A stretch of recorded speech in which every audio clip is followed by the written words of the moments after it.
अस्सलामुअलैकुम नाजरीन, आप देख रहे हैं फ़खर न्यूज़। 14 अगस्त के तारीखी दिन के हवाले से आपको दिखाते हैं चकवाल के शोहदा पार्क के खूबसूरत मनाजिर।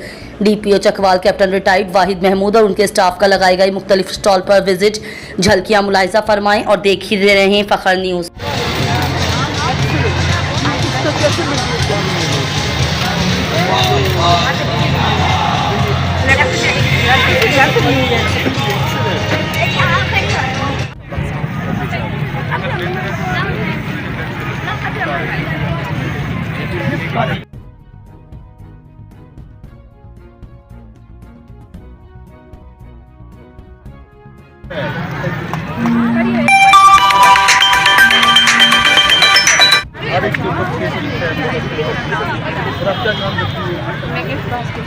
अच्छा, आप बस जी बेटा, मैं